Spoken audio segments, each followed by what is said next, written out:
Jadi aku akan menceritakan seputar kejadian-kejadian mistis di sekitar Rolak Songo. Jadi waktu itu ada bapak-bapak yang memang bapak-bapak ini itu menjadi hansip di salah satu desa yang ada di sekitar Rolak Songo. Nggak aku sebutkan, nanti kalian tahu. Nah, bapak-bapak hansip ini sebut saja namanya Pak Joko. Jadi malam itu Pak Joko ini tadi ngopi di pinggiran Rolak Songo. Yang biasanya itu ramai banget bapak-bapak ngopi, malam itu sepi sekali. Hanya ada Pak Joko sama si penjual kopi ini tadi. Pak Joko itu tadi pesen kopi lah di situ. Nah, Pak Joko ini begadang sampai jam 2 malam. Bayangin jam 2 malam di pinggiran Rolak ngopi. Bayangkan apa enggak swadu ngono suasananya. Long short story, penjual kopi ini tadi mau menutup warungnya, tapi kayak semi permanen gitu loh, karena memang penjual kopi ini tidur di tempat itu tadi. Jadi kayak bilang ke Pak Joko, "Pak, aku mau tutup warungku. Aku wis montok banget gak kuat." "Iya Mas, sampean tutup ae. Aku jek pengen nduk kene. Wis sampean tutup ae, kok gelasnya tak taruh sini aja ya lek aku pulang." Nah, dengan menikmati rokok dan secangkir kopinya, jam tepat menunjukkan pukul 2.30 dini hari. Nah, Pak Joko ini merasa di sebelah kanannya itu kayak ada anak kecil. Nah, Pak Joko dengan jiwa kebapak-bapakannya, Pak Joko ini nyamperin anak itu tadi.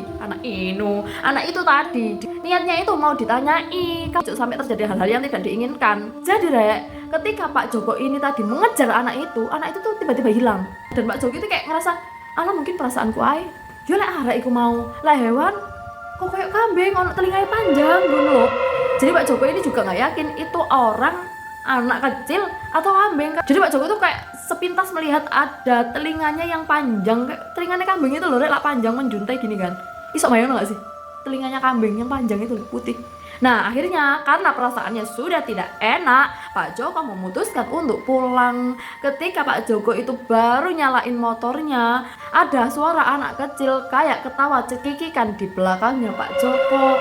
Nah, jadi Pak Joko ini kayak bener-bener speechless gitu loh. Mau bergerak takut, mau nengok takut. Akhirnya Pak Joko ini memberanikan diri untuk segera meninggalkan tempat itu tadi. Nah, ketika Pak Joko ini mau meninggalkan tempat itu tadi, di sepersekian detik ada anak kecil lewat di depannya Pak Joko. Gitu.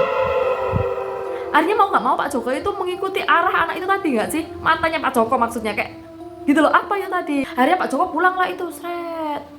Dan di jalan, di tengah-tengah jembatan kecil yang dekat Rolak, Pak Joko melihat dua anak kecil, satu perempuan, satu laki-laki, gandengan tangan. Tapi ketika Pak Joko mendekati anak itu tadi, seserak, aku mau pakai parfum dulu biar badanku nggak bau perengus. Ya ampun. Gini kan harum. Oke, kita lanjut cerita lagi. Jadi mukanya seperti kambing, Jadi ada telinganya panjang warna putih, terus mulutnya kayak kambing, ada tanduk kecilnya di sini. Pokoknya kayak gitu ya, apa sih kambing? Tapi mereka itu anak kecil. Dan baju dua anak kecil itu tadi, itu tuh pakai baju Belanda. Anaknya Belanda itu loh, ini ada part 2-nya, tungguin ya, part 2-nya itu lebih seru lagi. Ada korelasinya dengan anak kecil itu tadi. Ini sejarah Rolak Songo yang tidak banyak orang tahu ternyata, Thank you, see you the next video, tungguin part 2-nya ya, bye.